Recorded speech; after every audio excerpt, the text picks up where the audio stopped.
हमारे चैनल को सब्सक्राइब करें और बेल आइकन दबाएं। मैं हूं दयानंद शेट्टी और आप मुझे इंस्पेक्टर दया के नाम से जानते हैं। For more episodes of CID, subscribe to live crime and hit the bell icon.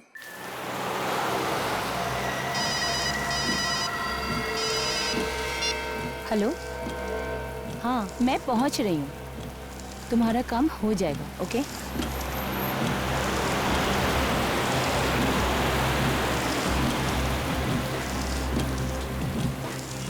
ये लोग रास्ते में साइन बोर्ड क्यों नहीं लगाते हैं? पहले तो गलत लेफ्ट ले लिया, अब गलत राइट। ऐसे तो मैं सारी रात यहीं पे चक्कर लगाती रहूंगी।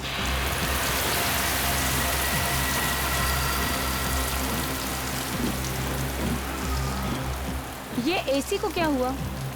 इसे भी अभी खराब होना था। उफ।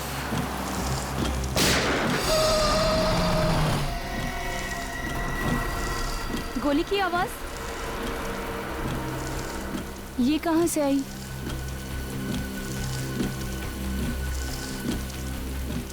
शायद शायद शायद इधर से आई होगी। देखती हूँ।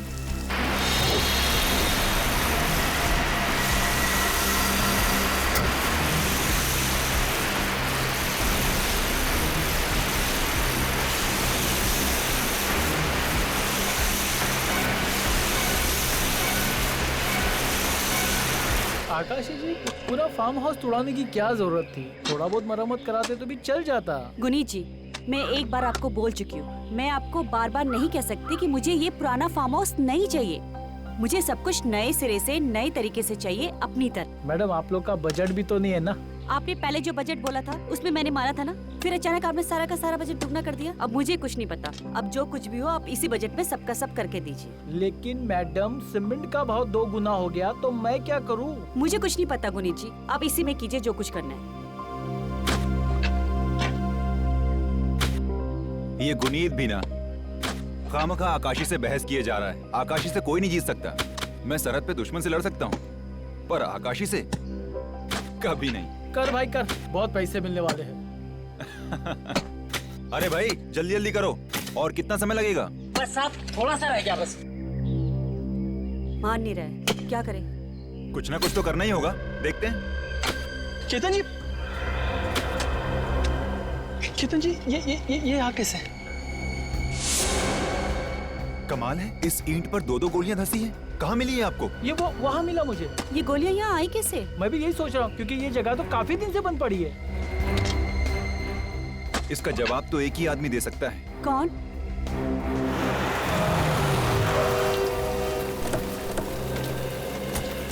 आओ आओ दया। और केतन, काफी सालों बाद मिले। अभिजीत कैसा है? अभिजीत ठीक है। नमस्ते भाभी, ये इंस्पेक्टर सचिन और ये श्रेया।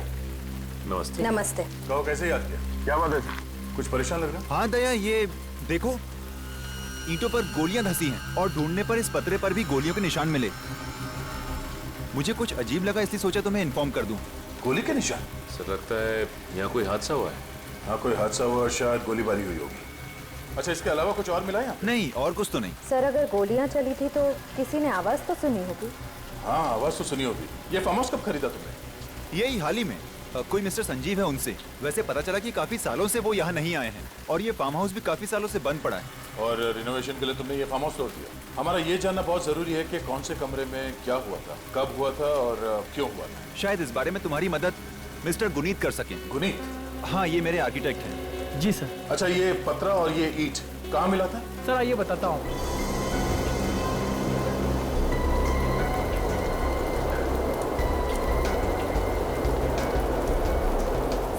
वो ईंट और पतरा यही मिला था सर। अच्छा, जब इस फार्म हाउस को तोड़ा गया था उस वक्त यहाँ क्या था? सर, यहाँ एक कमरा था और उसकी फ्लोरिंग इन टाइल्स से बनी हुई थी।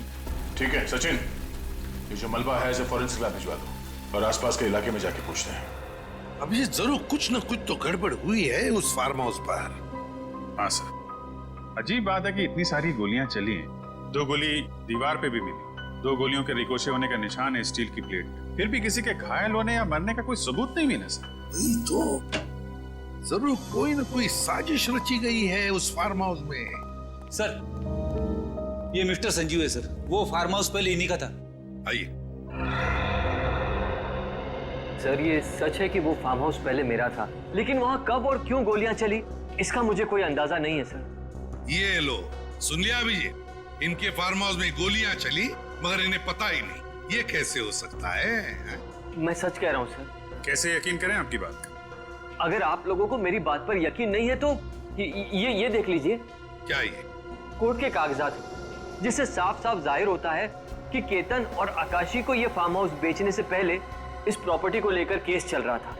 2003 से ये फार्म हाउस कोर्ट के कब्जे में था सर। और 2 महीने पहले जैसे ही कोर्ट का फैसला मेरी फेवर में आया, मैंने तुरंत ये फार्म हाउस केतन और आकाशी को बेच दिया। आकाशी और केतन को बेच दिया? ये नीलांजना कौन है? नीलांजना मेरी आंटी है सर। और इस फार्म हाउस को लेकर कोर्ट में जो केस चल रहा था ना, वो इसी के साथ चल रहा था, मेरी आंटी नीलांजना के साथ। तो आपके मुताबिक 2003 से यानी 9 साल से इस फार्म हाउस में कोई नहीं रह रहा था, ये बिल्कुल खाली पड़ा था? जी सर। और जब वो फार्म हाउस खाली पड़ा था तो यहाँ पर किसी के मारने मरने का सवाल ही पैदा नहीं होता। फिर भी गोलियां तो चली है ना संजीव जी आपके फार्म हाउस में? आपकी आंटी नीलांजना से भी मिलना पड़ेगा। अभिजीत, इस फार्म हाउस के आसपास जो गांव है वहां भी जाकर पूछताछ करनी पड़ेगी। किसे पता था कि केतन वो फार्म हाउस खरीदेगा और वहां पे गड़े मुर्दे पाए जाएंगे? सर हो सकता है यहाँ पे कोई गैर कानूनी काम हो रहा। और सर इसी चक्कर में शायद यहाँ गोलीबारी हुई होगी।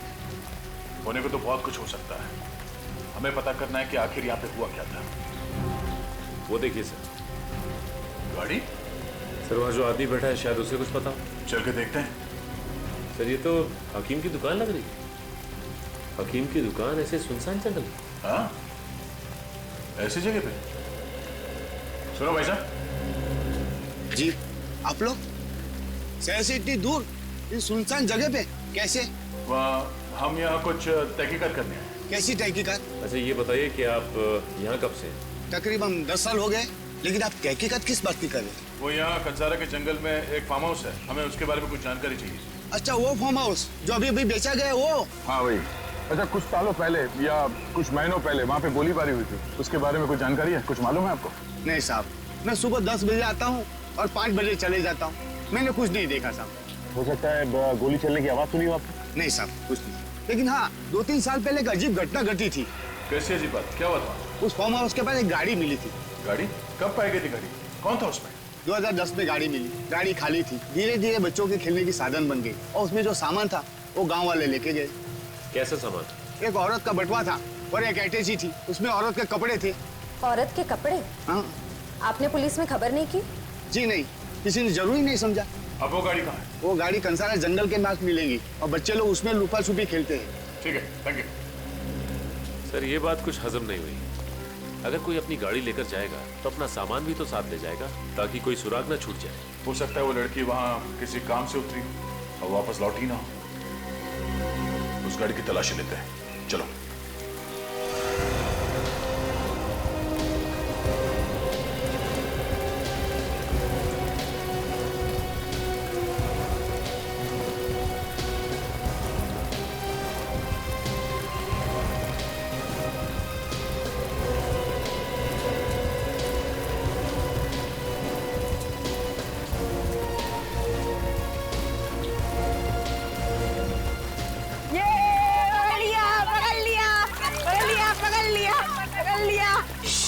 देखो कौन आया।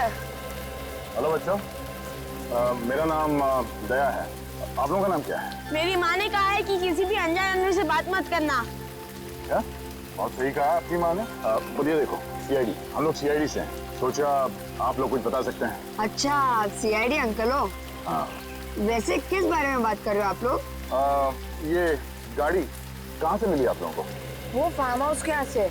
हम सब बहुत डरे हुए थे, लेकिन हमारे बाबा और चाचा उन्होंने हिम्मत रखकर गाड़ी में देखा तो किसी औरत का बटुआ और अटैची मिली। बहुत दिनों तक ये गाड़ी वहाँ ही खड़ी थी। इस गाड़ी को लेने कोई नहीं आया था, इसलिए हमारे बाबा ने इस गाड़ी को धक्का मारकर यहाँ खड़ी कर दी। अब हम इसमें लुका छुपी और पकड़ा पकड़ी खेलते हैं। क्या? बहुत अच्छा इस्तेमाल कर रहे हो आप लोग गाड़ी का। अच्छा बच्चों, अभी आप लोग कहीं और जाके खेलो और हमें अपना काम करने दो। हाँ, चलो भागो भागो भागो। गाड़ी की तलाशी लेते हैं, शायद कोई सुराग मिल जाए।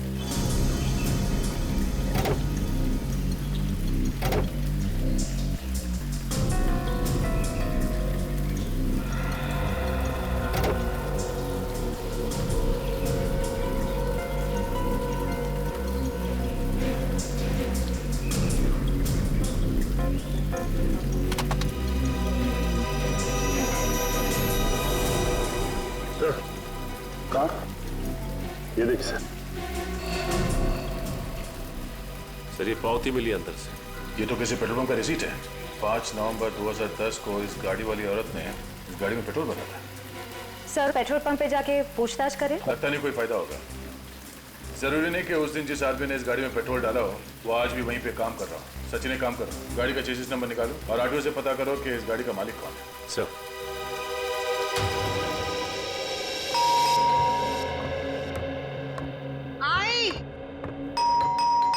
आई जी कहिए। नीलांजना जी? जी हाँ, मेरा नाम नीलांजना है। बात क्या है? हम लोग सीआईडी से हैं, एक केस की तहकीकात करने यहाँ आए हैं। आपके भतीजे संजीव ने आपके बारे में बताया। हाँ, अभी थोड़ी देर पहले ही उसने फोन पे सारी बातें बताई थी और ये भी कहा था कि आप लोग आने वाले हैं। आइए ना, अंदर आइए। आइए।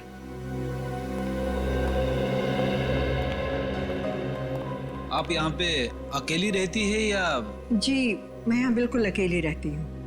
वैसे संजीव ने आपको बताया होगा कि उसके और मेरे बीच में फार्म हाउस को लेकर काफी अरसे से कोर्ट केस चल रहा था और फिर उसी दौरान वो फार्म हाउस कोर्ट के कब्जे में आ गया। तो संजीव ने आपको फार्म हाउस पे जो गोलीबारी हुई उसके बारे में भी बताया होगा? जी हाँ, बताया था। बात यह है कि वो फार्म हाउस बहुत अरसे से खाली पड़ा था, तो हो सकता है कि बाहर के कोई लोग उसमें घुस आए और उसे खाली देकर उसका गलत इस्तेमाल किया। इतने सालों से आप या आपके परिवार का कोई आदमी फार्म हाउस पे देखरेख के लिए नहीं गया क्या? देखिए, हम या तो वकील के साथ या कोर्ट के ऑफिसर्स के साथ वहाँ कभी ना कभी गए थे, नहीं तो वो वीरानी पड़ा रहता था।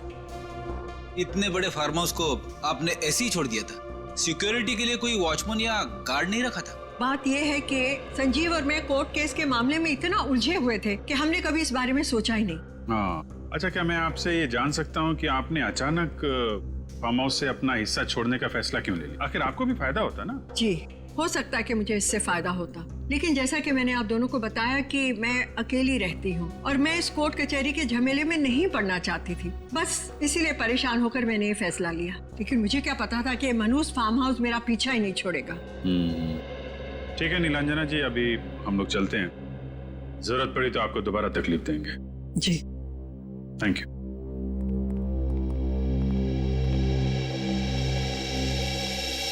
सर, 2010 में ये कार इस फार्म हाउस के बिल्कुल पास में खड़ी थी।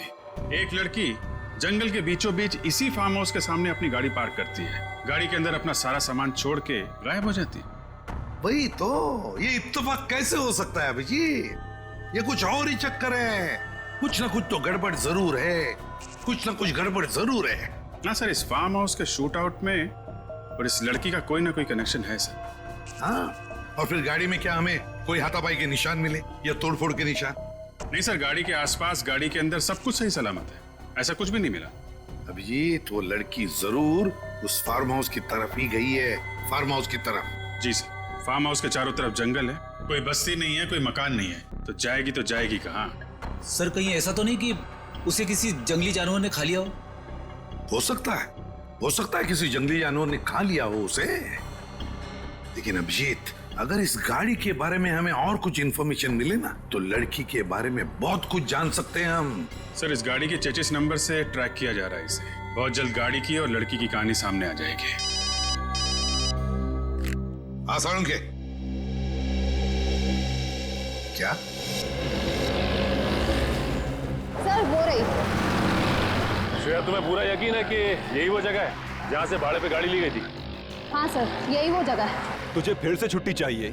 जी साहब। एक काम करता हूँ, तुझे लंबी छुट्टी के लिए भेज देता हूँ, ठीक है? साहब ऐसा मत कीजिए, मेरे बीवी बच्चों का क्या होगा? अभी तू जा, मैं बाद में बात करता हूँ। ठीक है साहब, सोच के बताइएगा। कहिए। भाई साहब, कंपनी के मालिक आप ही हैं? जी हाँ, मैं ही इस कंपनी का मालिक हूँ, लेकिन मैं आपको पहले ही बता दूं, मेरे रेट फिक्स हैं। देखिए भाई साहब, हम आपकी गाड़ी लेने नहीं आए। जो आपकी गाड़ी गुम हुई है उसके बारे में हम कुछ बताने आए। हम लोग सीआईडी से। अच्छा, मेरी सफेद मैट गाड़ी मिल गई। आपको कैसे पता हम उसी गाड़ी के बारे में बात कर रहे हैं? अरे मैडम, 3 साल पहले वही सफेद गाड़ी तो चोरी हुई थी। कहाँ है वो? आपकी वो गाड़ी हमें कंसारा जंगल के पास से मिली। कंसारा के पास वाले जंगल में? जी हाँ, कंसारा जंगल। आप ये बता सकते हैं कि वो गाड़ी आपसे भाड़े पे किसने ली थी? बिल्कुल बता सकता हूँ। ये गाड़ी एक लड़की ने भाड़े पर ली थी 3 दिन के लिए, 2 नवंबर से लेकर 5 नवंबर तक के लिए। लेकिन 5 नवंबर की रात को 10 बजे अचानक उसका फोन आया कि मैं कल सुबह आपकी गाड़ी लौटा दूंगी। लेकिन वो कभी वापस आई ही नहीं। आपको कैसे मालूम? हमें सब मालूम। अब मैडम, अगर वो लड़की मिले तो उसे मेरे पास ले आइएगा। मुझे सब हिसाब किताब चुकता करना है उससे। अच्छा ये बताइए कि आपने पुलिस कंप्लेंट नहीं लिखवाई? सर, कंप्लेंट की थी लेकिन उसका कोई फायदा नहीं हुआ। लेकिन मेरी गाड़ी कंसारा कैसे पहुंच गई? देखिए अभी तहकीकात चल रही है, हम उस लड़की को ढूंढ रहे हैं फिलहाल। अच्छा ये बताइए कि ये गाड़ी ली किसने थी? आप उस लड़की का नाम बता सकते हैं? हाँ, मुझे बराबर याद है। उस लड़की का नाम था रिधिमा। रिधिमा? फिर तो एड्रेस भी होगा आपके पास। जी।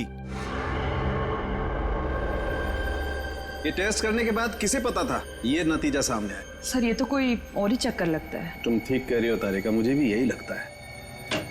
हाँ सालुंखे, क्या पता चला? बॉस यूं समझ लो कि भागते चोर की लंगोटी पकड़ में आ गई। देख सालुंखे, गोल गोल बातें बनाना बंद कर और काम की बात कर।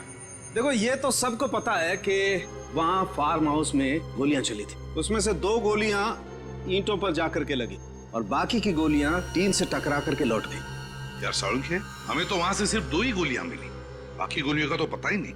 एक बात और, उस गोलीबारी में या तो किसी की मौत हुई है या कोई बहुत बुरी तरह से घायल हुआ है। घायल हुआ है? ये तो पूरे यकीन के साथ कह सकता है। हाँ सर, ये टाइल्स जो हमें फार्म हाउस से मिले हैं, इस पे कुछ निशान है। ये देखिए, ये जगह जगहों पर फीके पड़ गए और कुछ टेस्ट से ये पता चला है कि इस पे केमिकल का इस्तेमाल किया गया था। केमिकल? वो किस लिए? खून साफ करने के लिए। खून साफ करने के लिए? मतलब हमारा अंदाजा सही था। बिल्कुल बॉस, आपका अंदाजा एकदम सही था और उसका सबूत है ये टाइल। इस टाइल का रंग केमिकल और खून की वजह से ऊपर से थोड़ा सा उड़ गया है, लेकिन उस वक्त जो खून बहा वो इसके इस जॉइंट में, यहाँ जोड़ों में आकर के जम गया, सूख गया और ये अभी भी मौजूद है। अच्छा, ये खून से क्या पता चला तुझे? बॉस, इस खून में मुझे 3 अलग अलग लोगों का खून मिला है, जिसमें से 2 औरतें हैं और 1 आदमी। क्या कहा तूने? मतलब जब फार्म हाउस में गोलियां चली तब वहां पर 3 लोग मौजूद थे? 3 लोग? अच्छा, क्या उम्र हो सकती है उन लोगों की? कुछ बता सकता है? हाँ बस, उसमें से एक औरत की उम्र है 25 से 30 साल के बीच, दूसरी औरत की उम्र है कोई 55 से 60 साल के बीच और आदमी की उम्र है 35 से 40 साल के बीच। अब इसमें से किसकी मौत हुई है और कौन जख्मी हुआ है ये बताना बड़ा मुश्किल है। तीनों अलग अलग उम्र के लोग? सर ये तीनों फार्म हाउस में करने क्या गए थे? वो तो हम पता लगा ही लेंगे फ्रेडी, पता लगा लेंगे। अच्छा सालुंखे, ये खून कितना पुराना है? बॉस, ये खून कोई 3 से 4 साल पुराना है। 3 साल पुराना? हाँ अभिजीत, अच्छा रिधिमा की माँ के साथ बात हो गई? तो बस रिधिमा की माँ जी को ब्यूरो में बुला लो। हाँ अंकिता जी, प्लीज प्लीज देखिए, आप उम्मीद मत हारिए, परेशान मत होइए। हम आपकी बेटी को ढूंढने की पूरी कोशिश कर रहे हैं। पिछले 3 सालों से मेरी इन आंखों ने अपनी बेटी को देखने की उम्मीद नहीं छोड़ी, लेकिन पता नहीं क्यों आज ऐसा लग रहा है जैसे मेरी बेटी कभी वापस नहीं आएगी। एसीपी साहब, प्लीज आप मुझे सच सच बता दीजिए, मेरी बेटी जिंदा भी है या नहीं? अंकिता जी, सच कहूं तो आपकी बेटी के बारे में हमें कुछ नहीं पता। इतना जरूर कह सकता हूं कि हमें कंसारा वाले जंगल में एक गाड़ी मिली है। वो गाड़ी आपकी बेटी रिद्धिमा ने 3 दिन के लिए किराए पर ली थी। क्या गाड़ी किराए पर ली थी? लेकिन रिद्धिमा ने तो मुझे इसके बारे में कुछ भी नहीं बताया था। आपको कुछ नहीं बताया? नहीं। अच्छा, 5 नवंबर 2010 को जब आपकी बेटी गायब हुई, उस समय उनकी उम्र क्या होगी? 25 साल थी। उसमें से एक औरत की उम्र है 25 से 30 साल के बीच। रिद्धिमा की फोटो है आपके पास? जी है।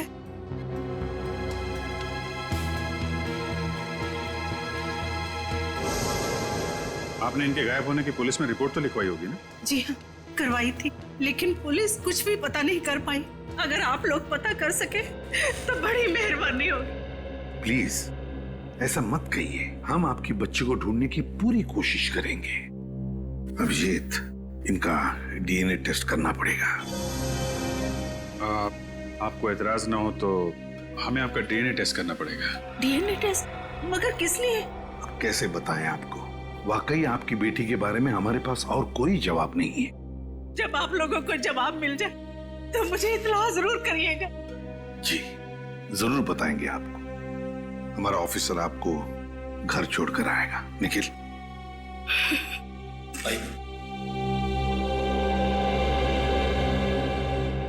सर कहीं इनका डीएनए मैच न कर जाए।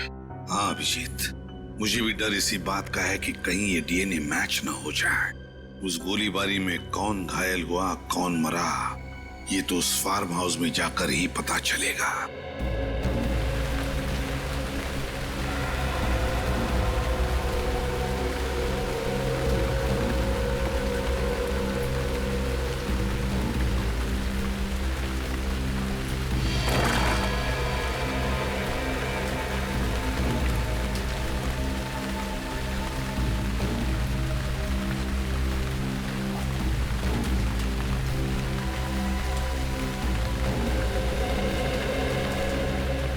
वैसे तो आप सभी लोग जरा परेशान होंगे ना कि आप लोगों को यहाँ इस फार्म हाउस पर क्यों बुलाया मैं? देखिए सर, मेरी समझ में कुछ भी नहीं आ रहा। लगता है ये मनोज फार्म हाउस मेरा पीछा नहीं छोड़ेगा। जब मैं सब कुछ बता चुकी हूँ तो फिर दोबारा मुझे यहाँ बुलाने का क्या फायदा? फायदा क्या नुकसान क्या ये हम तय करेंगे मैम। एक मिनट सर, आपका कहने का मतलब है कि क्या ये सब मैंने कब कहा कि ये सब तुमने किया? हम तो सिर्फ हमारे सवालों का सही सही जवाब चाहते हैं और कुछ नहीं। तो जो भी सवाल करना है इनसे कीजिए ना, मिस्टर केतन से। फार्म हाउस तो मैं इन्हें बेच चुका हूँ सर। ये आप क्या कह रहे हैं? हाँ क्या मतलब है आपका? आपका कहने का मतलब है कि ये सब मैंने किया है? अरे ये फार्म हाउस तो आप ही ने तुड़वाया है ना। क्या मतलब? देख लिया, सुन लो, मैंने तुमसे मना किया था कि ये फार्म हाउस मत खरीदो, पर तुम हो कि अपनी जिद के सामने किसी की नहीं सुनती हो। अब भुगतो। इस फार्म हाउस में तीन लोगों पर हमला हुआ है। तीन लोगों पर। उसमें 2 औरतें थी और एक आदमी था। पता नहीं कौन घायल हुआ और किसकी मौत हुई है। क्या? जी हाँ, और इसी सिलसिले में हम लोग आपसे पूछताछ कर रहे हैं। आपको जो कुछ बताना या पूछना है आप ये संजीव जी से पूछिए।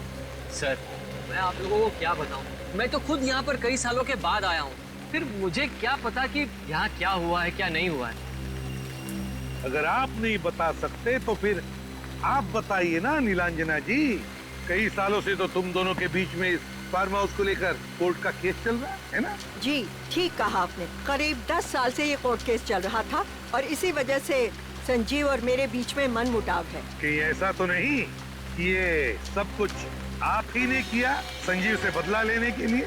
क्या ये आप क्या कह रहे हैं? मैं आखिर ऐसा क्यों करूँगी? तो ठीक है, तो केतन जी आप ही बताइए, जब ये फार्म हाउस आपने खरीदा था तो इसकी हालत कैसी थी? ये फार्म हाउस जैसा बिल्कुल नहीं दिखता था। हाँ, अरे ये तो खंडर जैसा दिखता था। चारों तरफ से दीवारें टूट रही थी। मैंने सोचा इसे रेनोवेट करा लेते हैं, बस इतना ही। रेनोवेट कर रहे थे? मगर इसमें भी क्या दिलचस्पी इस जगह में? देखिए जगह मुझे पसंद आ गई थी और कुछ नहीं। ये जगह आपको पसंद आ गई? हर एक की अपनी अपनी पसंद होती है ना? आसान के बोल। क्या तो मेरा शक सही निकला है ना? ठीक है, ओके। इस फार्म हाउस का मलबा जो हमने साळुंखे के पास भेजा था, उसके टाइल्स के ऊपर साळुंखे को कुछ खून की ट्रेसेस मिली। उसमें से एक खून का डीएनए अंकिता जी के साथ मैच होता है। यानी सर 25 से 30 साल की लड़की रिद्धिमा यानी अंकिता जी की बेटी? हाँ, मगर सर एक बात समझ में नहीं आ रही है, ये रिद्धिमा यहाँ पे करने क्या आई होगी? रेडी, सारे सवालों का जवाब यहाँ है। यहाँ पर खोदो इस जगह को।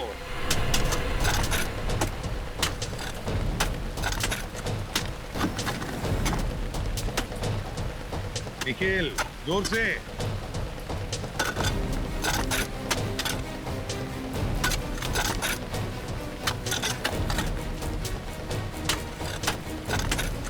अरे ये आप सब क्या कर रहे हैं?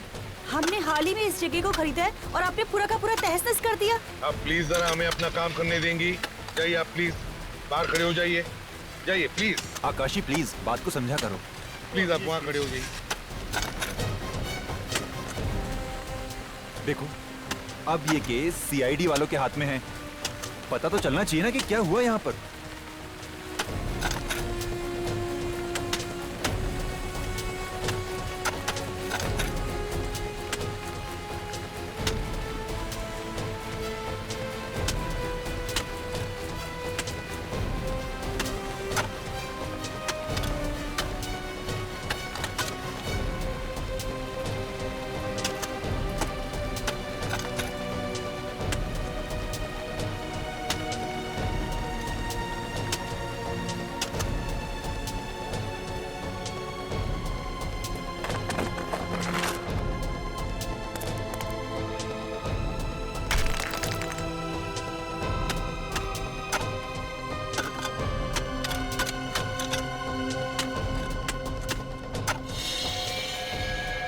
सर हाँ कंकाल कंकाल है जी सर। संभाल के निकल, संभाल के मिट्टी साफ करनी।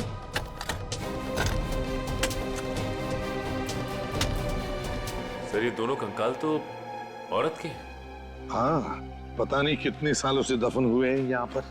फ्रेडी काम करो, जरा खोदो देखो कहीं उस आदमी को भी यहाँ पर नहीं दफना हुआ। संभाल के, हाँ? आराम से आराम से।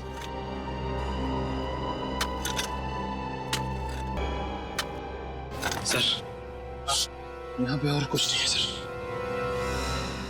चलो ठीक है, कोई बात नहीं। लगता है इसकी उम्र 25 से 30 साल के बीच में होगी। इसकी उम्र 25 से 30 साल की। एक बात और। वो क्या? इस ज्यादा उम्र वाली औरत को गोलियां मारी गई हैं 2, और इस यंग लड़की के सर पे वार किया गया किसी भारी चीज से। सर अगर गोलियां चली हैं तो फिर उनके पास गन भी होगी, और गन थी तो फिर लड़की के सर पे भारी चीज से वार क्यों किया? वही तो। साउंड के इनके चेहरे बन गए। हाँ इन दोनों के चेहरे लगभग तैयार हैं, मैं देखता हूँ। सर मुझे लगता है उस आदमी ने ही इन दोनों औरतों का खून किया है, और ऐसा करते वक्त वो खुद भी घायल हुआ होगा। हो सकता है फ्रेडी, बिल्कुल हो सकता है। बॉस ये देखो चेहरे बन गए। ये देखो बॉस, ये है वो 25 से 30 साल वाली लड़की का चेहरा, और ये दूसरी औरत का चेहरा। ये तो रिद्धिमा है। इसकी हड्डियों का डीएनए इसकी माँ के डीएनए के साथ मैच होता है। सर ये दूसरी औरत कौन हो सकती है? वो तो पता लगाना पड़ेगा। एक काम करो, इसकी फोटोग्राफ्स सारे न्यूज चैनल और पुलिस स्टेशन में भेज दो। किसी ना किसी ने तो इसे देखा ही होगा। मगर सर ये बेचारी रिद्धिमा अब सामने से चल के मरने के लिए फार्म हाउस में क्यों चली आई? वही तो पता लगाना है सचिन की। रिद्धिमा उस फार्म हाउस तक क्यों गई वो उस फार्म हाउस में? मगर सर उस घायल आदमी का पता कैसे लगा? पता लग सकता है फ्रेडी, पता लग सकता है। अगर वो घायल हुआ है तो जरूर इलाज करवाने के लिए किसी हॉस्पिटल या क्लिनिक में गया होगा। तो उस फार्म हाउस के आसपास जितने भी हॉस्पिटल या क्लिनिक्स हैं, सब में जाकर के पूछताछ करो। पता लगाओ क्या कोई इलाज करवाने आया था क्या।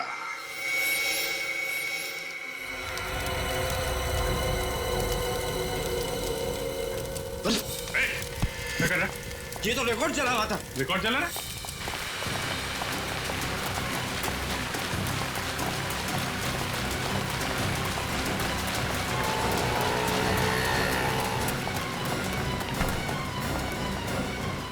सीआईडी से भागना इतना आसान नहीं है।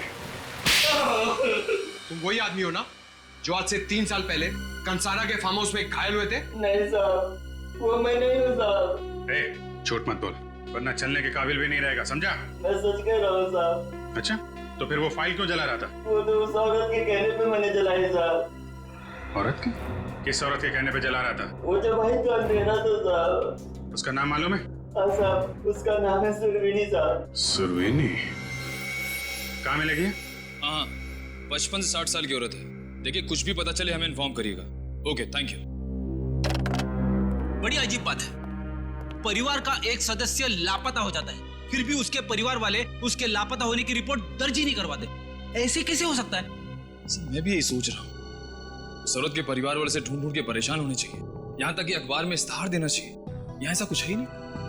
समझ भी नहीं आ रहा है यह औरत है कौन, और उस वक्त ये फार्म हाउस में क्या कर रही थी? Hello CID bureau. Okay okay okay thank you. क्या हुआ? सर कनाडा एम्बेसी से फोन था। कनाडा एम्बेसी से फोन? क्यों? सर वो उस औरत का चेहरा रिकंस्ट्रक्ट करके हमने हर जगह भेजा था। उसी सिलसिले में हमसे वहाँ कोई मिलने के लिए हमारा इंतजार कर रहा है। गुड गुड गुड, मैं अभी एसीपी साहब को इन्फॉर्म कर देता हूँ। सर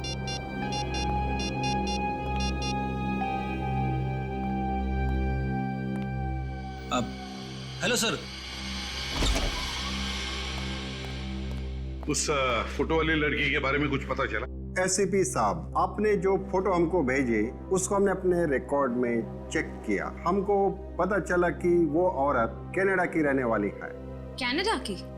जी हाँ, और ये लड़की उस औरत की दोस्त है और ये भी कनाडा से है। दिसंबर 2010 में इस लड़की ने उस औरत के लापता होने की रिपोर्ट कैनेडियन एम्बेसी में दर्ज कराई थी। हमने इसको कनाडा से यहाँ बुलाया है। आप उनकी दोस्त हैं? जी सर। क्या नाम है आपका? ईरा। ईरा। ईरा, आप कैसी जानती है उनको? हम दोनों एक ही कंपनी में काम करते थे, इसलिए हम अच्छे दोस्त भी थे।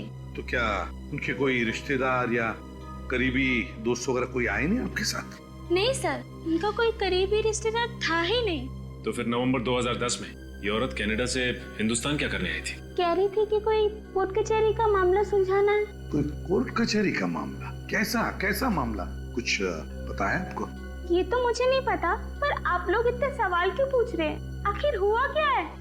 देखिए, उस औरत का और एक जवान लड़की दोनों का खून हुआ है और उसकी तहकीकात हम लोग कर रहे हैं, हम सीआईडी से। क्या? कब? ये सब कैसे हुआ? किसने किया? उसी का पता लगाने की कोशिश कर रहे हैं हम लोग। वैसे नाम क्या था आपकी दोस्त का? नीलांजना। क्या कहा?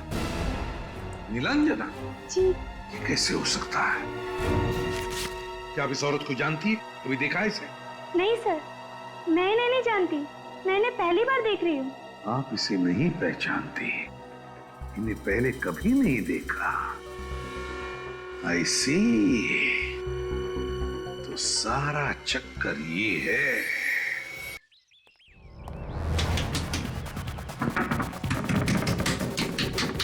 दूध वाले को भी ना आज इतनी देर से आना था, ये कोई वक्त?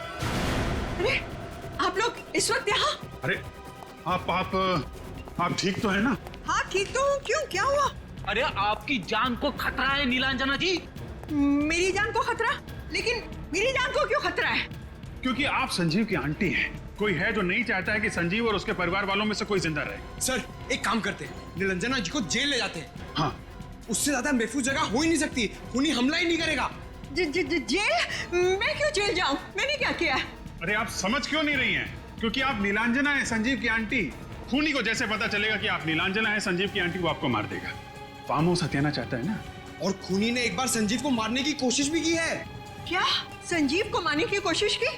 हाँ, और संजीव ने उसे बता भी दिया है कि आप उसकी नीलांजना आंटी हो। लेकिन मैंने किसी का क्या बिगाड़ा है? मैं तो... अरे आप परिस्थिति की गंभीरता को समझ क्यों नहीं रही है नीलांजना जी? 3 साल पहले इसी चक्कर में फार्म हाउस में गोलीबारी हुई है। चलिए चलिए, जेल में ले चलते हैं आपको, क्योंकि आपकी जिंदगी और मौत का सवाल है नीलांजना जी। जल्दी। छोड़िए मुझे, मैं जेल क्यों जाऊं? मैंने क्या किया है? मैंने कुछ नहीं किया, और फिर मैं नीलांजना हूँ ही नहीं, मैं तो सुरवीनी हूँ। अब आया ना ऊंट पहाड़ के नीचे। सुरवीनी जी। नवी, अंदर आओ। जरा देखो, यही है वो जिन्होंने तुम्हें पैसे दिए थे क्लिनिक के रिकॉर्ड जलाने के लिए? ये कौन है और ये यहाँ क्या कर रहा है? यही आवाज थी साहब, यही औरत है। ये सरासर झूठ बोल रहा है, बकवास कर रहा है, मेरी कुछ समझ में नहीं आ रहा। कोई बकवास नहीं है ये। आपने इसे पैसे दिए थे क्लिनिक से रिकॉर्ड जलाने के लिए। बोलिए। मुझसे गलती हो गई साहब, मुझसे बहुत बड़ी गलती हो गई, माफ कर दीजिए। अब इस गलती का प्रायश्चित कीजिए और बताइए, 5 नवंबर 2010 को उस फार्म हाउस से जो आदमी घायल होकर क्लिनिक में गया था, कौन था वो?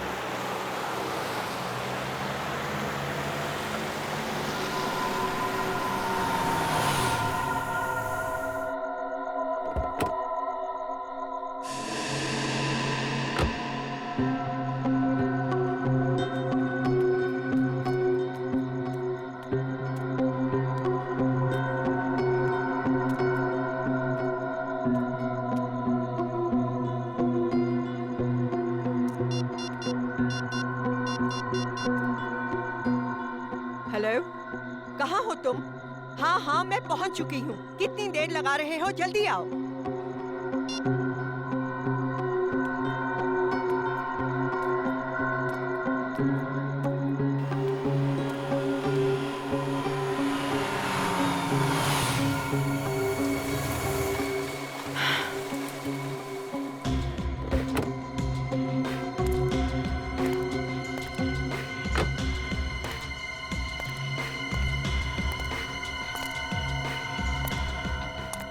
दो घंटे से इंतजार कर रही हूँ मैं।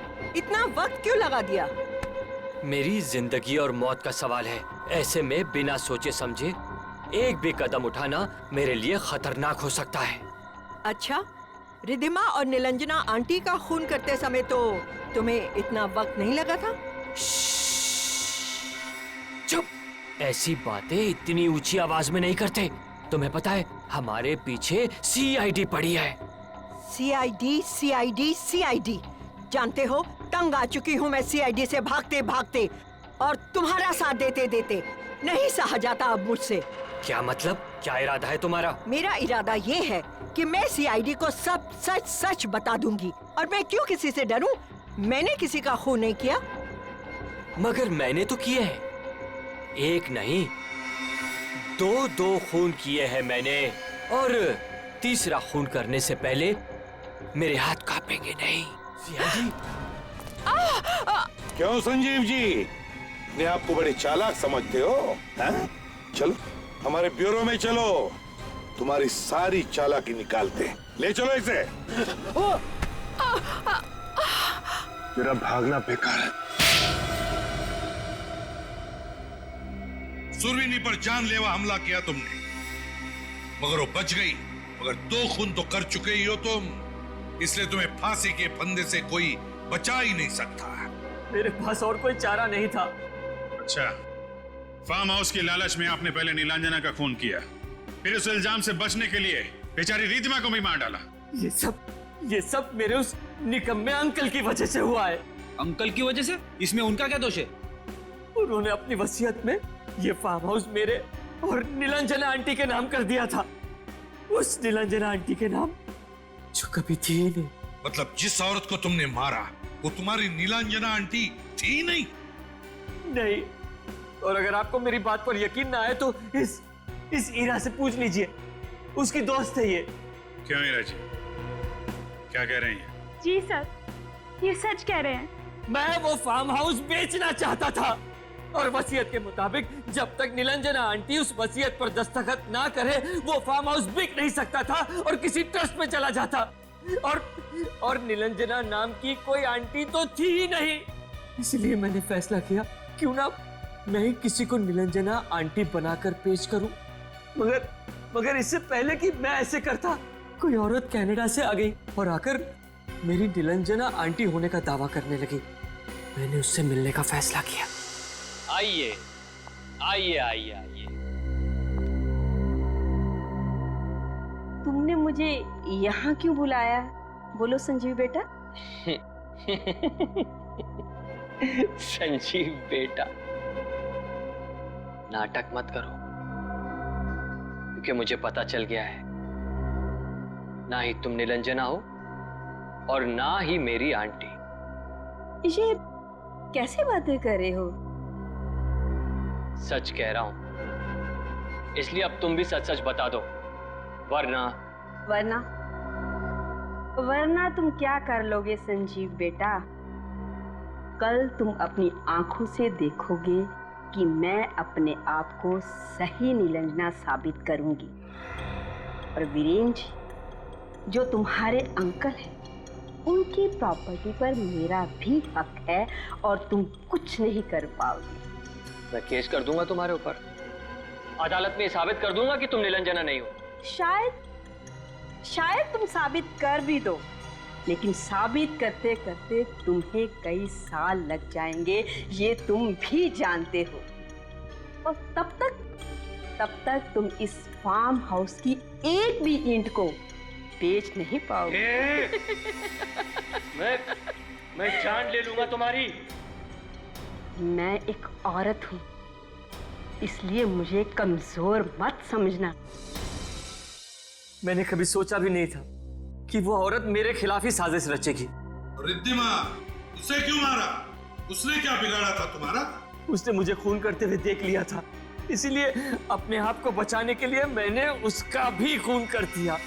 रिद्धिमा और नीलांजना को मारकर तुमने उन दोनों को फार्म हाउस में गाड़ दिया और उस पर टाइल्स लगा दिए ताकि किसी को पता न चले। मगर रिद्धिमा और नीलांजना के कंकाल ही तुम्हारे खिलाफ सबूत बन गए। अब तुम्हें फांसी के फंदे से कोई नहीं बचा सकता।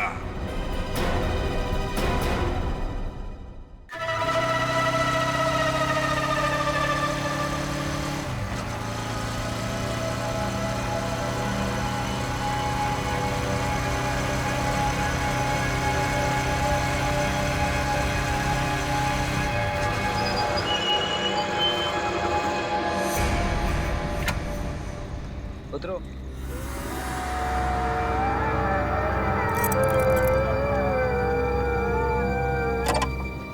ये तुम मुझे कैसी जगह लाए हो प्रेम? प्रेम की बातें करने के लिए इससे अच्छी कोई और जगह हो ही नहीं सकती। ये जगह बहुत डरावनी है। प्रेम की नहीं, सिर्फ आत्माओं की बातें हो सकती है। तुम्हारा सेंस ऑफ ह्यूमर भी कमाल का है। चलो आओ, मैं कुछ तुम्हें दिखाना चाहता हूँ। नहीं प्रेम, लिसन, मुझे बहुत डर लग रहा है। ये जगह बहुत अजीब है। प्रेम प्लीज चलो ना, घर वापस चलते हैं प्रेम। प्रेम प्लीज। तुम चलो तो सही। प्रेम, प्रेम कितनी बदबू आ रही है यहाँ पे। Please please let's go. बदबू आ रही है? बदबू तो आएगी, क्योंकि इस जगह पर मैं तुमसे पहले 4 लड़कियों का खून कर चुका हूँ और अब तुम 5वीं हो।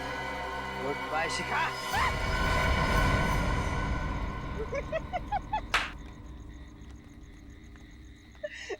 क्या हुआ, डर गई ना? अरे बाबा, मैं मजाक कर रहा था।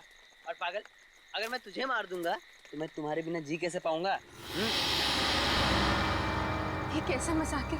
अच्छा ये सब छोड़ो, अब तुम्हें मैं एक ऐसा सरप्राइज गिफ्ट दूंगा जिसे देखकर तुम खुशी से फूले नहीं समाओगे। ऐसा क्या सरप्राइज? तुम आओ तो सही, आओ।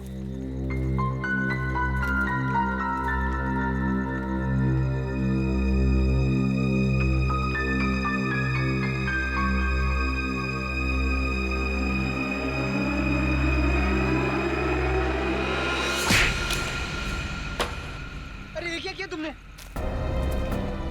मुझे लगा तुम मुझे मारने के लिए गन निकाल रहे हो। यार बहुत फिल्में देखने लगी हो तुम। अरे मैं तुम्हारे लिए अंगूठी लेके आया था तुम्हें प्रपोज करने के लिए। ये कैसा प्रपोज है प्रेम? देखो हाथ पाँव हिल रहे हैं। पूरी तरह डर चुकी हूँ मैं। ऐसी भयानक और गंदी जगह पे कोई प्रपोज करता है क्या? यार पूरी 1 लाख की अंगूठी थी। अरे लोन लेके खरीदी थी तुम्हारे लिए। गई अंगूठी कुएं में। Listen, I am sorry Prem. Very sorry, मुझे नहीं मालूम था। लेकिन अच्छा तुम टेंशन मत लो। लिसन, तुम ना ये टॉर्च लो, अंगूठी मिल जाएगी प्रेम। अंगूठी मिल जाएगी।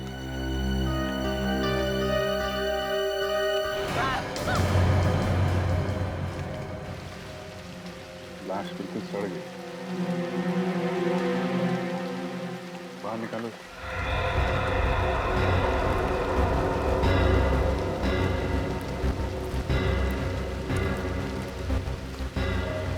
आप लोग जब यहाँ पे थे तो किसी आदमी को आसपास देखा था? नहीं सर, एक्चुअल में ये जगह इतनी शांत है तभी मैं शिखा को यहाँ लेके आया था। जिस जगह जरूरत से ज्यादा शांति होती है, जुर्म का खतरा वहाँ उतना ही बढ़ जाता है। हाँ? ये देखिए सर, तो गोली मारी गई। मरे हुए 5-6 दिन से ज्यादा ही हो गया। एम्बुलेंस बुलवा लो और फॉरेंसिक लैब भेजो। सर। हाँ? सर यहाँ पे मिट्टी काफी ढीली है। ऐसा लग रहा है हाल ही में यहाँ पे खुदाई हुई।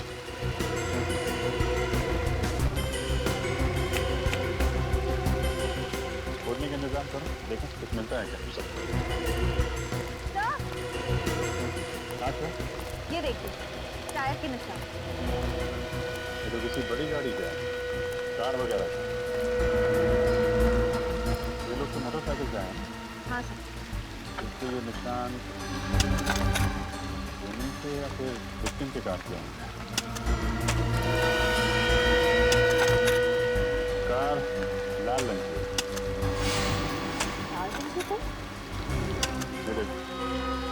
ये पत्थर पे पेंट लगा हुआ है लाल रंग का पेंट मतलब उन्हें जब लाश फेंकने यहाँ आया होगा तो उसकी कार इस पत्थर से टकराई और कार का पेंट इस पत्थर पे लग गया। हाँ सर, काश किसी दिन मैं भी आपकी तरह और डैड की तरह इन्वेस्टिगेट करता हूँ। मेरी तरह तो ठीक है, लेकिन बहुत जल्द तुम दया सर की तरह इन्वेस्टिगेट करने लगोगी। लगी रहो। हाँ सर। हाँ सर यहाँ पे खोद के देख लिया लेकिन कुछ मिला नहीं सर। कोई बात नहीं, अब बाकी सवालों का जवाब सारुण के साथ देंगे।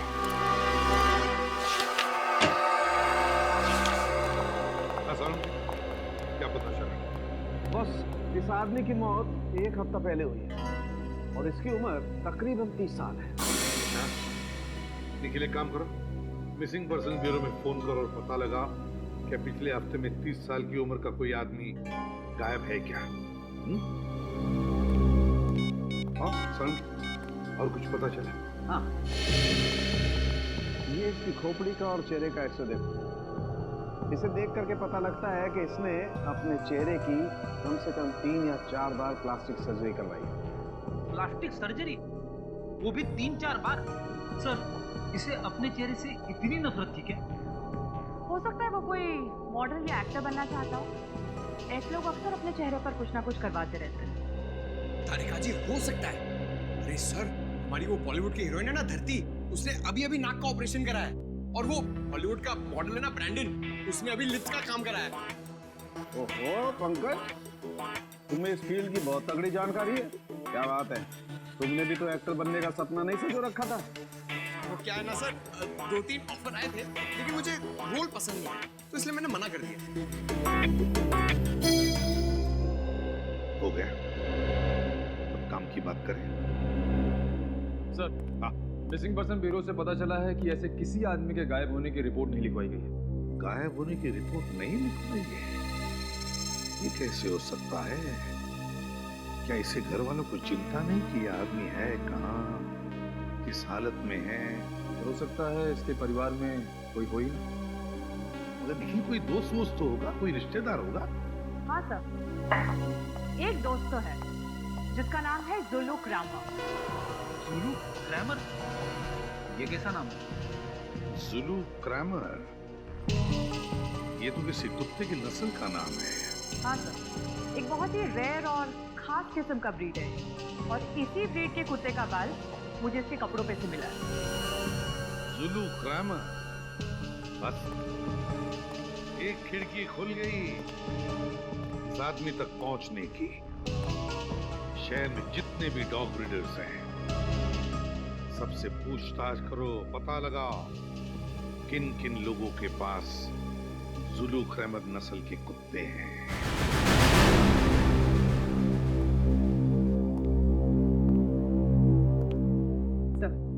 सबको डॉग्स पसंद है?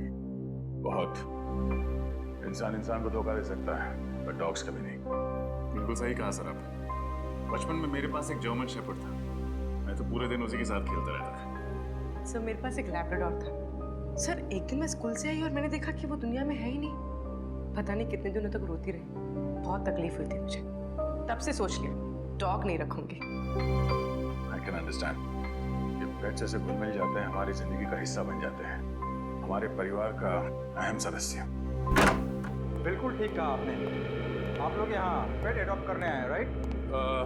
जी नहीं, दरअसल हम लोग CID से हैं, आपसे कुछ सवाल करने आए हैं जुलू क्रैमर ब्रीड के डॉग के बारे में। जुलू क्रैमर?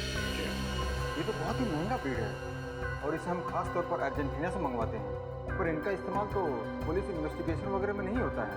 नहीं, हम उस वजह से आपके पास नहीं आए, हम एक केस के सिलसिले में आए।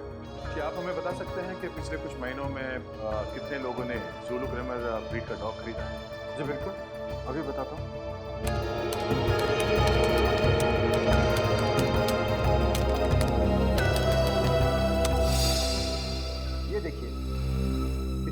सालों में सिर्फ 3 लोगों ने इस ब्रीड की मांग की है। 3 लोगों ने? नाम और पता मिल सकता है?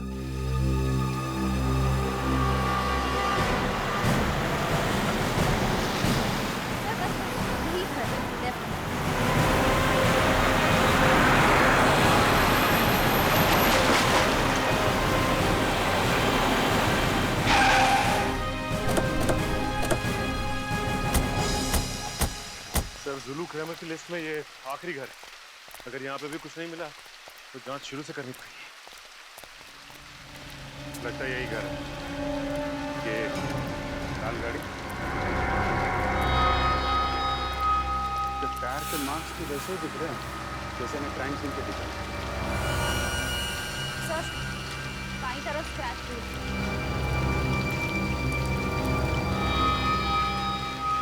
तो ये घर मारने वाले का या मारने वाले का? लाश के ऊपर से कुत्ते का बाल और ये यहाँ पे ये गाड़ी, दोनों में कुछ ना कुछ संबंध तो है। देखते हैं घर का मालिक राजीव कुमार मरने वाला है या मारने वाला है।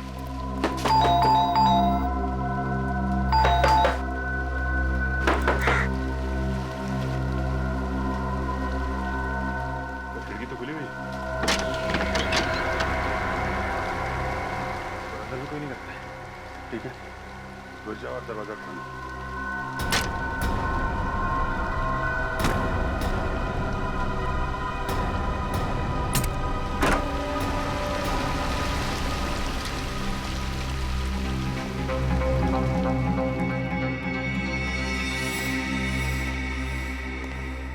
सारा सामान बिखरा पड़ा है। सर लगता है हमारे आने से पहले ही इस घर की कोई तलाशी ले चुका है। तो ये विक्टिम का ही घर होगा। खूनी यहाँ कोई खास चीज ढूंढने आया होगा। अच्छी तरीके से तलाशी लेनी पड़ेगी घर की।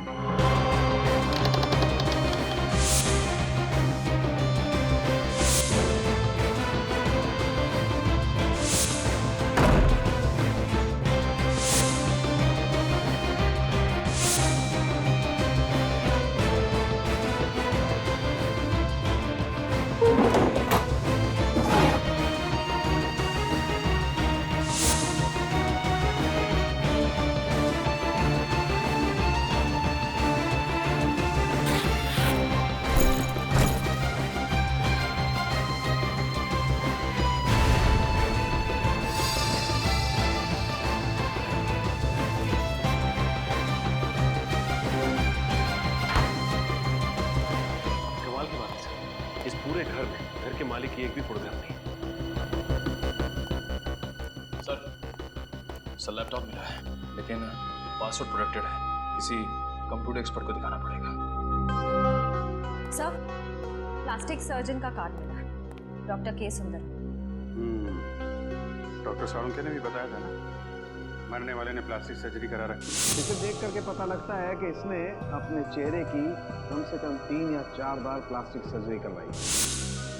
अब ये डॉक्टर के सुंदरम ही बताएंगे राजीव कुमार का असली चेहरा कैसा था।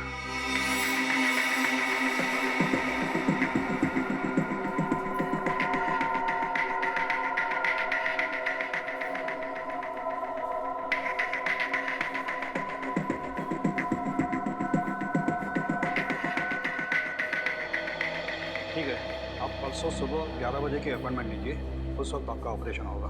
ओके? ओ सर, आप बताइए क्या कर सकता हूँ आपके लिए। डॉक्टर साहब, हम यहाँ एक केस के सिलसिले में हैं। क्या आप बता सकते हैं कि आपने किसी राजीव कुमार नाम के आदमी का प्लास्टिक सर्जरी किया था या नहीं? राजीव कुमार नाम तो कुछ सुना सुना सा लग रहा है। अनन्या, तुम्हें कुछ याद है राजीव कुमार अपने किसी पेशेंट के बारे में? नहीं सर, सर मैं भी चेक करके बताती हूँ।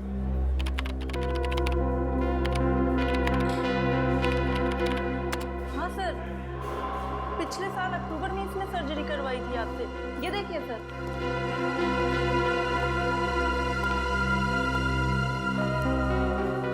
ये देखिए सर, ये सर्जरी पहले ऐसे रिपीट है और सर्जरी के बाद में ऐसे। इससे पहले भी इसका चेहरा कुछ खराब तो था नहीं। डॉक्टर साहब, आपने इनसे पूछा नहीं ये सर्जरी क्यों कराना चाहते हैं?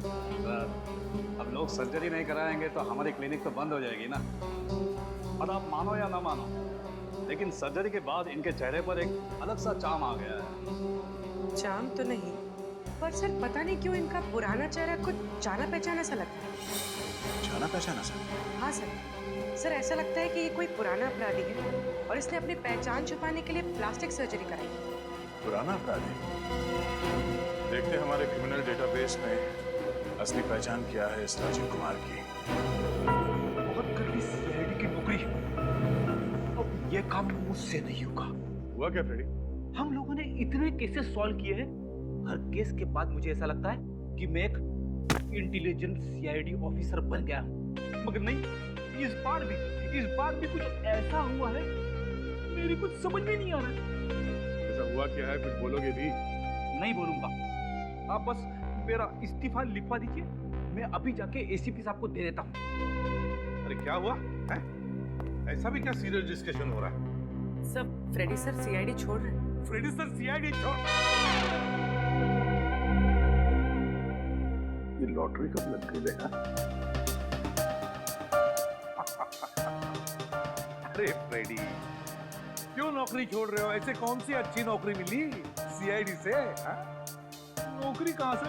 मैं गांव जाके बाजरे की खेती करूंगा, यही ठीक है मेरे लिए। बाजरे की खेती गांव जाकर? थोड़ी देर रुकना है, पहले ये बताओ हुआ क्या?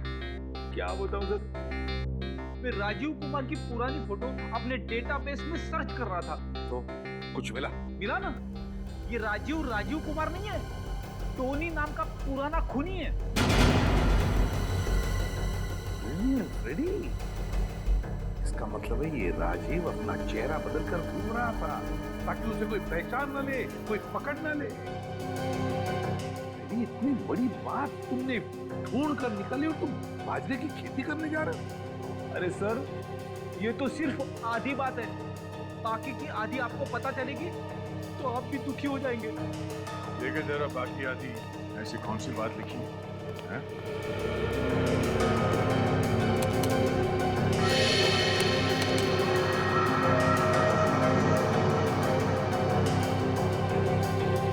ये कैसे हो सकता है?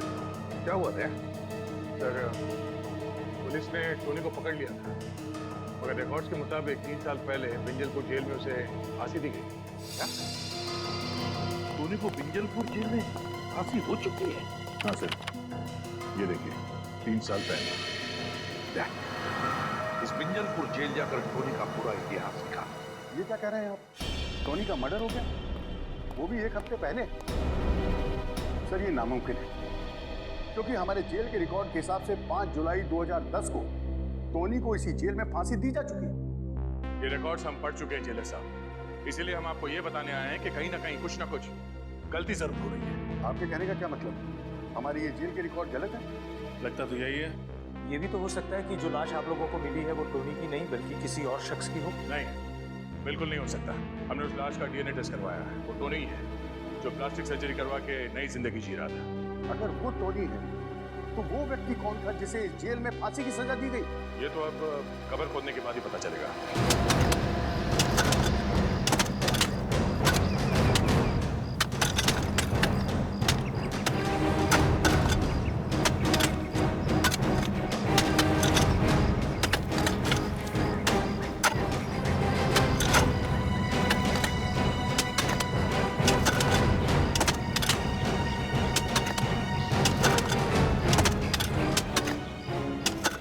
जिंदा था, इसका पट्टा वगैरह कैसा था?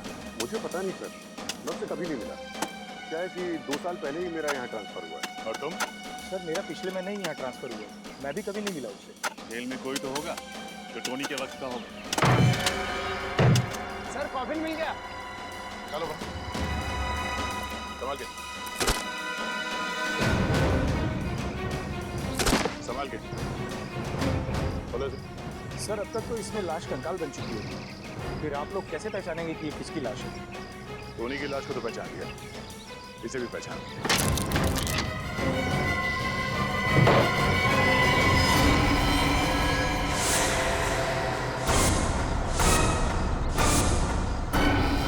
सर, ड्रेसिंग खाली है। इसका मतलब है जेल में गड़बड़ हुई है।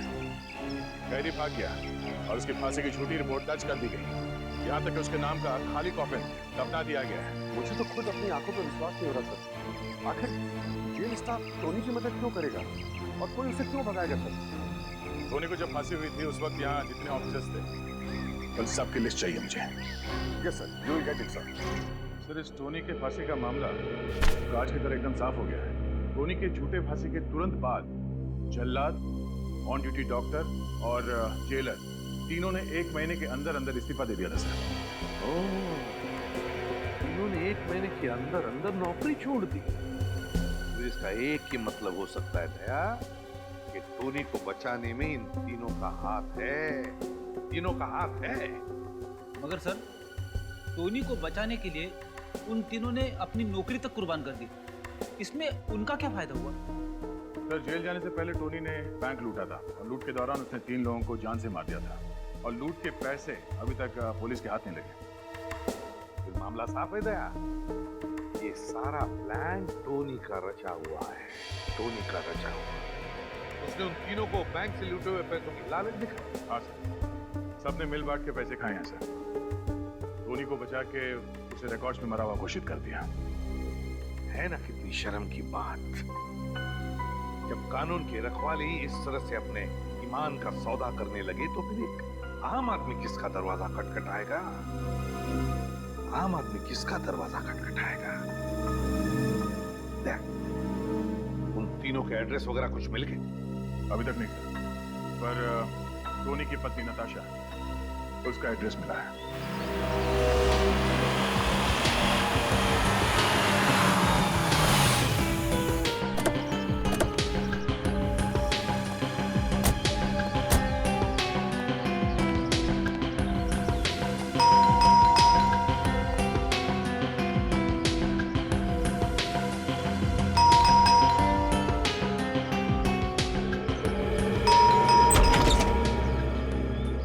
जी कहिए, आप लोग कौन? हम सीआईडी से। सीआईडी से? जी। आप नताशा हैं? जी हाँ, मैं ही नताशा हूँ। अंदर आ सकते हैं? जी आइए। बैठिए। नताशा जी हम बैठेंगे नहीं। हम आपके पति टोनी के मौत के बारे में कुछ बताने आए हैं। टोनी की मौत? उसकी मौत को तो 3 साल बीत चुके हैं। आप लोग ये सब अब क्यों बता रहे हैं? जी नहीं, उसकी मौत 3 साल पहले नहीं हुई बल्कि 1 हफ्ते पहले हुई, और वो भी गोली लगने से। क्या? आप लोग ये सब क्या कह रहे हैं? उसे तो फांसी दी गई थी, वो भी 2010 में। जी नहीं, उसे फांसी नहीं दी गई, ये सिर्फ एक दिखावा था। ओह, मुझे तो लगा था उसने सिर्फ मेरे साथ ही दिखावा किया, और उसने तो कानून को भी धोखा दे दिया। कहीं ये झूठी हैरानी दिखा के तुम ये तो नहीं साबित करना चाहते कि तुम वाकई में टोनी के बारे में कुछ जानती नहीं हो? टोनी जिंदा है। इन 3 सालों में वो तुमसे मिलने कभी ना कभी आया ही होगा। टोनी ने मुझे धोखा देकर मुझसे शादी की थी। मैं समझती थी कि वो एक शरीफ आदमी है, पर जैसे ही मुझे पता चला कि वो एक मुजरिम है, मैंने उसे छोड़ दिया। यहाँ तक कि उसकी लाश भी लेने नहीं गई थी। ओह, शायद इसलिए कि आप जानती थी कि वो लाश टोनी की है ही नहीं। देखिए, आप लोग बेवजह मुझ पर शक कर रहे हैं। चलिए मान लेते हैं कि आप सच बोल रही हैं। वैसे आप काम क्या करती हैं? मैं एक टीचर हूँ, बच्चोdem को मैथ्स पढ़ाती हूँ। क्या बात है, टीचिंग तो एक बहुत ही नॉबल प्रोफेशन है। घर काफी अच्छी तरीके से सजाया आपने। Thank you. उम्मीद करते हैं कि आपको दोबारा तकलीफ देने की जरूरत ना पड़े।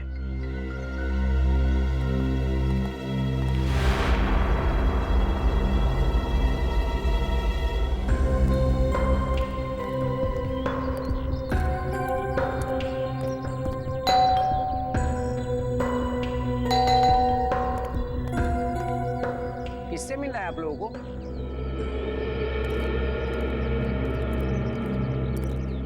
हमें प्रशांत कुमार से मिलना है। यहीं रहते ना? उनकी तो 2 हफ्ते पहले मौत हो गई। कैसे? दिल का दौरा पड़ने से। अच्छे भले थे बेचारे, खुद को हमेशा फिट रखते थे, फिर भी पता नहीं कैसे अचानक दिल का दौरा पड़ गया। आप लोग उनके दोस्त हैं? जी नहीं, हम लोग सीआईडी से। इस घर में और कोई रहता है? नहीं साहब, वो तो यहाँ अकेले रहते थे, और मुझे तो लगता है उसी आदमी की वजह से उन्हें हार्ट अटैक आया होगा। किस आदमी की वजह से? 2 हफ्ते पहले इनकी किसी आदमी के साथ घर के बाहर बहस हो रही थी। किस बात पे बहस हो गई? वो तो पता नहीं, पर वो दोनों एक दूसरे पर इतना जोर से चिल्ला रहे थे कि आस पड़ोस में आवाज गूंजने लगी और सारे लोग अपने घर से बाहर आ गए तमाशा देखने। जिस आदमी से बहस हो रही थी उसका चेहरा याद है आपको? हाँ साहब, चेहरा याद है। स्केच बनवाइए उसका। Yes sir. क्या? ठीक है। क्या हुआ सर? टोनी की फांसी के दौरान जो डॉक्टर मौजूद था, 2 हफ्ते पहले एक सड़क दुर्घटना में उसकी भी मौत हो गई। सर ये रहे नताशा के बैंक स्टेटमेंट। पिछले 3 सालों से हर महीने कोई उसके अकाउंट में 1 लाख रुपए जमा कर रहा है। तो ये राज है नताशा के घर के वो सारे कीमती सामान का जो एक प्राइमरी स्कूल टीचर सिर्फ अपने पगार से नहीं खरीद सकती। हाँ सर, ये सारा का सारा पैसा नताशा के अकाउंट में लगता है ये टोनी ही जमा कर रहा है। एग्जैक्टली सचिन, और कौन करेगा? इस नताशा ने हमसे झूठ बोला, इसे एक बार फिर से मिलना पड़ेगा।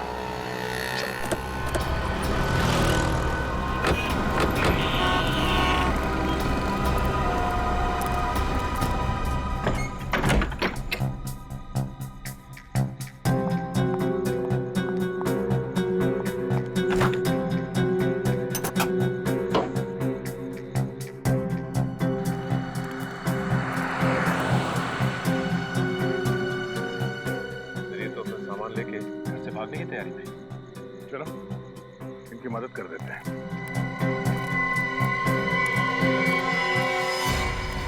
आप लोग यहाँ इस वक्त? ये कोई वक्त है किसी शरीफ इंसान के घर आने का? शराफत की कितनी बड़ी गुड़िया हो तुम, उसका खुलासा तुम्हारे बैंक डिटेल्स में कर दिया। आप लोग मेरी जासूसी कर रहे हैं। तुमने हमसे झूठ क्यों कहा कि तुम टोनी से एक बार भी नहीं मिले? टोनी बहुत चाहता था आपको, हा? हर महीने 1 लाख रुपए देता था। हमें तुम पर सख्ती से पेश आने पर मजबूर मत करो। सच बोलने का मूड है या तू रख के? हाँ, जेल से निकलने के बाद टोनी आया था मेरे पास। उसने मुझसे झूठ बोला। उसने कहा था कि सारे गलत धंधे छोड़कर वो शराफत की जिंदगी गुजारेगा, लेकिन नहीं। सांप जैसे डसना नहीं छोड़ता ना, वैसे ही टोनी जैसा मुजरिम कभी गुनाह का रास्ता छोड़ ही नहीं सकता। तो तुमने उसे फिर छोड़ दिया? हाँ, और क्या करती मैं? पिछले कुछ दिनों से मुझे धमकी भरे फोन आ रहे थे। वो आदमी कह रहा था कि इस पाप की कमाई का कीमत चुकाने का वक्त आ गया है। कौन था वो? पता नहीं सर, किसी प्राइवेट नंबर से फोन आ रहा था। जब आप लोगों ने मुझे टोनी की मौत की खबर सुनाई तो मैं बहुत डर गई थी। मुझे लगा वो आदमी मुझे भी मार डालेगा, इसलिए मैं शहर छोड़कर भाग रही थी। ये बात आपने हमें पहले क्यों नहीं बताई? मुझे लगा आप लोग मेरी बातों पर यकीन नहीं करेंगे और मुझे भी जेल में डाल देंगे। कानून कभी बेगुनाह लोगों को सजा नहीं देता। आप घबराइए मत, जब तक वो खूनी पकड़ा नहीं जाता हम आपको पूरी सुरक्षा देंगे।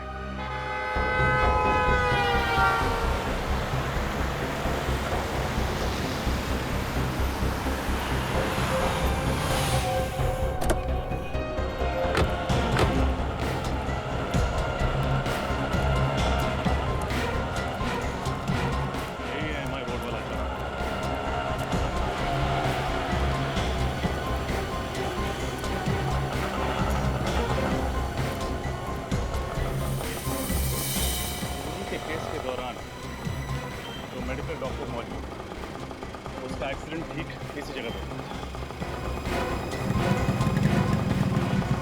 सर, फिर तो सामने वाले गैराज वाले ने जरूर कुछ ना कुछ देखा होगा। चलो चलो पूछते हैं।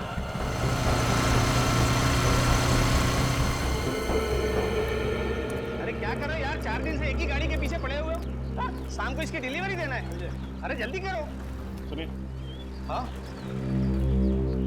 हाँ जी बोलिए। हम लोग CID से 2 हफ्ते पहले आपके गैराज के सामने जो सड़क दुर्घटना हुई थी उसके बारे में कुछ पूछताछ कर रहे हैं। सर मैं पुलिस को स्टेटमेंट तो दे चुका हूँ। अब CID को भी दे दीजिए। जब वो हादसा हुआ था क्या आप गैराज में ही थे?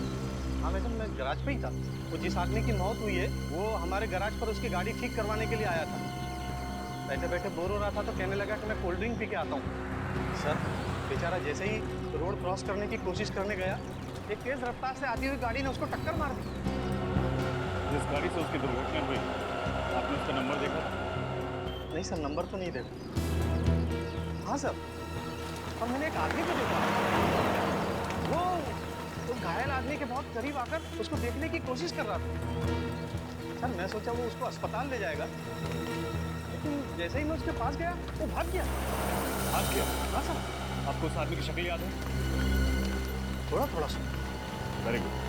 क्या उनको फिर ले जाओ, उस आदमी का स्केच बनाओ। सर, उस गराज ओनर ने इस आदमी का स्केच बनवाया, ये देखिए।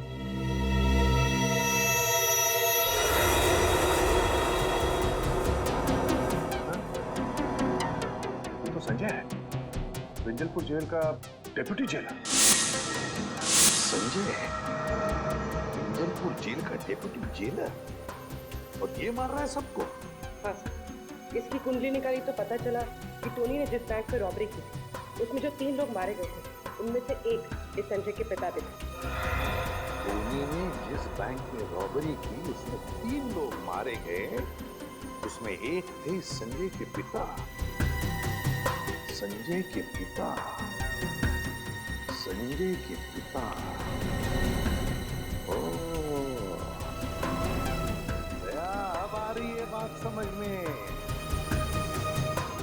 लगता है ये संजय अपने पिता की मौत का बदला ले रहा है। पहले उसने टोनी को मारा और फिर उन 3 लोगों को मारा जिन्होंने टोनी की मदद की भागने में। हाँ सर, और वो भी उसकी पोस्टिंग उसी जेल में हुई। उसके लिए तो और भी आसान हो गया उन चारों तक पहुंचना। हाँ दया सर, इससे पहले कि ये संजय टोनी की बीवी को कुछ नुकसान पहुंचाए, उठा लो इसे।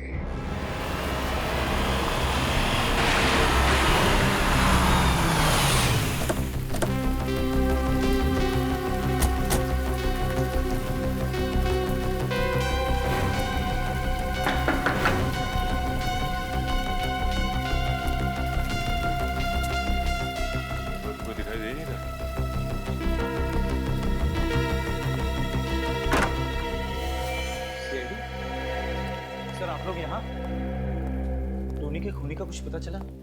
हाँ, टोनी का खूनी मिल गया, और उन तीनों का भी खूनी मिल गया जिन्होंने 3 साल पहले जेल से निकलवा दिया था।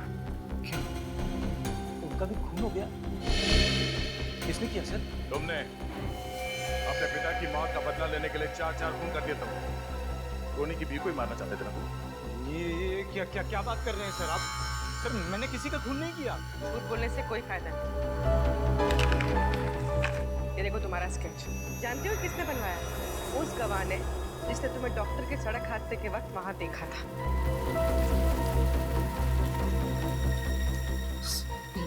ये सच है सर, मैं डॉक्टर का पीछा कर रहा था, लेकिन मैंने उसे नहीं मारा सर। मैं तो सिर्फ जेल में हुई साजिश की तहकीकात करना चाहता था। मैं जानना चाहता था कि मेरे पिता के कातिल को उसके जुर्म की सजा मिली है कि नहीं सर। फिर एक बार झूठ।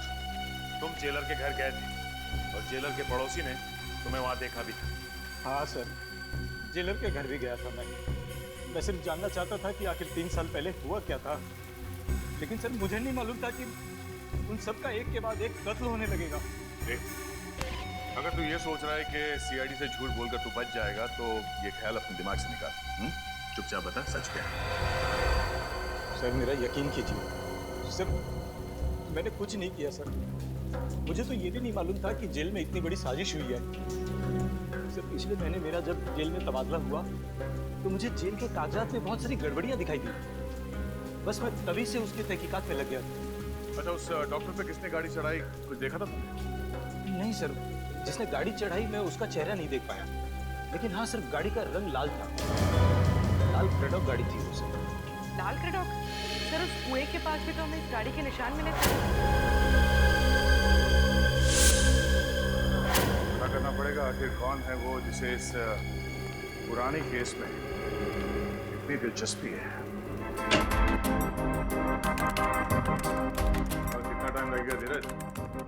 पिछले 2 दिनों से तुम इस लैपटॉप के साथ कसरत कर रहे हो, अभी भी ये पासवर्ड खुला नहीं क्या? सर इसका पासवर्ड बहुत ही अलग किस्म का है सर। मुझे तो लगता है कि सर टोनी ने इस लैपटॉप में बहुत ही खास इन्फॉर्मेशन लगा रखी है सर। प्लीज जल्दी करो, टोनी तक पहुंचने में ये लैपटॉप हमारे बहुत काम आ सकता है। बस सर पूरा।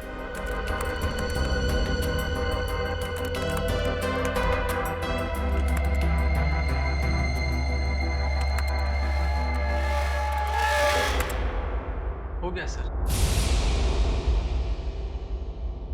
सर पासवर्ड क्रैक हो गया। पासवर्ड क्रैक हो गया? Very good, thank you very much. तुम जा सकते हो। Thank you sir. हाँ थैंक्स। देखो जरा, देखो क्या छुपा के रखा है।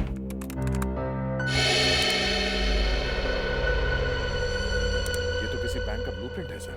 क्या है ये? टोनी पहले भी किसी बैंक रॉबरी में पकड़ा गया था ना? हाँ सर। किसी नई बैंक रॉबरी का प्लानिंग तो नहीं कर रहा था? हाँ सर। अगर टोनी का खून संजय ने नहीं किया तो हो सकता है इन सारे मौतों का संबंध इस नए वाले बैंक रॉबरी से। नई बैंक रॉबरी, नई वाली बैंक रॉबरी।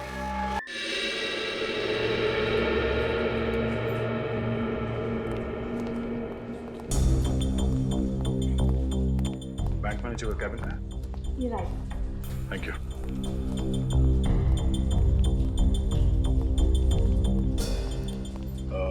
मैनेजर साहिबा, हम लोग सीआईडी से हैं। सीआईडी? हमें पता चला है कि पिछले हफ्ते आपके बैंक में 10 करोड़ की डकैती हुई। मत पूछिए सर, वो मेरी लाइफ का सबसे बुरा दिन है। हमारे बैंक की सालों की इज्जत, रेपुटेशन, भरोसा एक ही झटके में चकनाचूर हो गया। ठीक से सिक्योरिटी का इंतजाम नहीं था आपके बैंक में? मैम, हमारे बैंक में मॉर्निंग में सिर्फ एक ही सिक्योरिटी गार्ड होता है और शायद ये बात लुटेरों को पता थी, इसलिए वो उसी वक्त आए। सर, उस कुएं के पास एक जगह है, मिट्टी थोड़ी ऊपर खाबड़ थी। हो सकता है टोनी ने लूटा हुआ पैसा वहीं गाड़ा हो सकता है। मैम, जब आपके बैंक में डकैती हुई थी उस वक्त का सीसीटीवी फुटेज देखनी है हमें।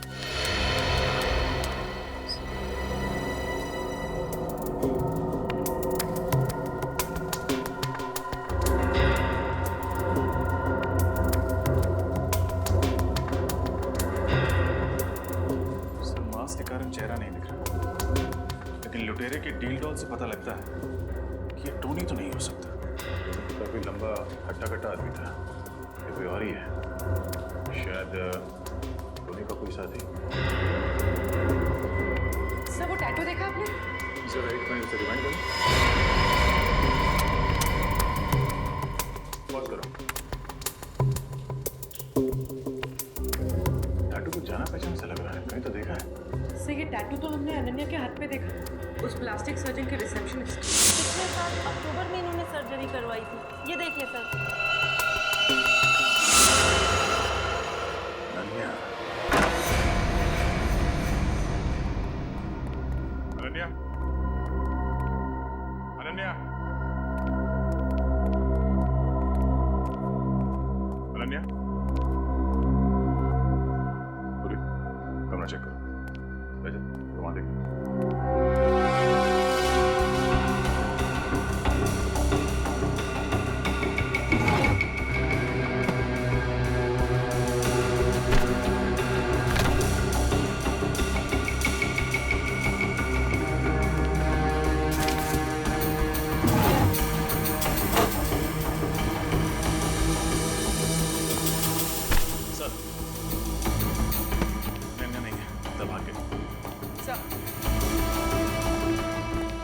फोन के पास इस बस कंपनी का कार्ड है। इसी बस में बैठ के शहर छोड़ने के चक्कर में करके देखते हैं।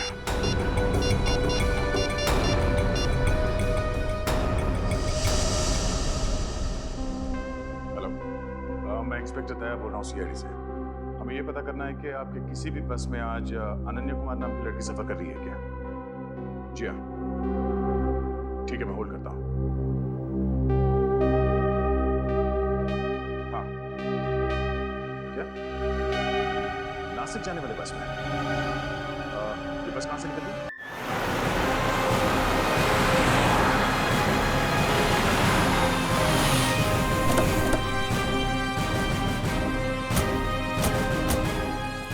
इसी बस में बैठकर अनन्या शहर छोड़ने वाली है। कहीं हमें देखकर भाग न जाए। एक काम करो, आसपास फैल जाओ, नजर रखना उस पर।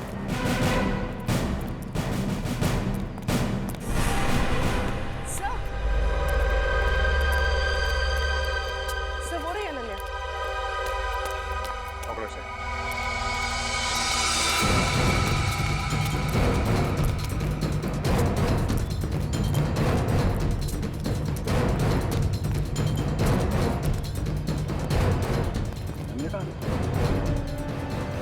अभी भी नहीं पती।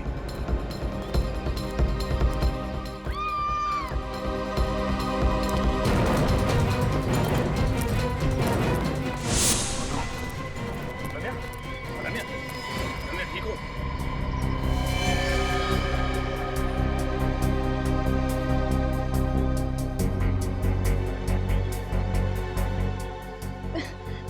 मेरा बैग कहाँ है तुम्हारा?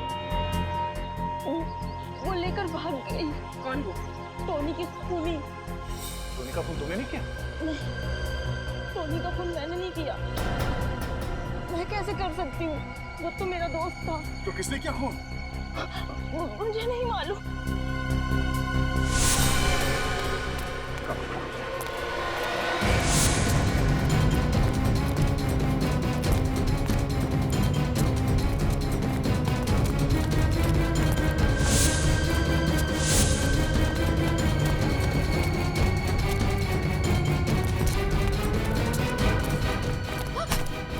कहाँ भाग रही है?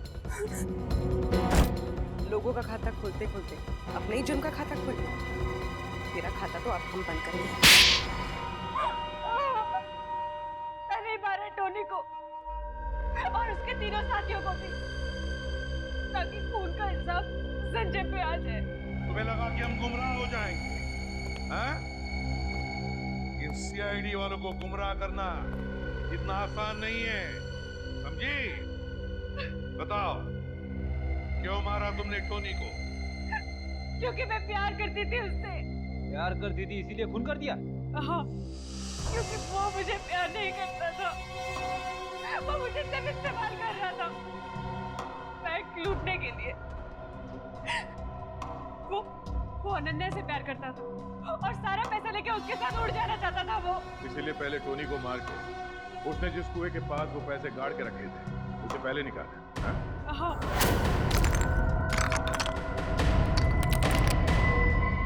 बस बहुत धोखा दे दिया तुमने मुझे। अब तुम्हारा खेल खत्म। नहीं, मुझे मत मारो। मैं तुम्हारा प्रेमी हूँ। मुझे मत मारो। मैं तुम्हारा प्रेमी हूँ।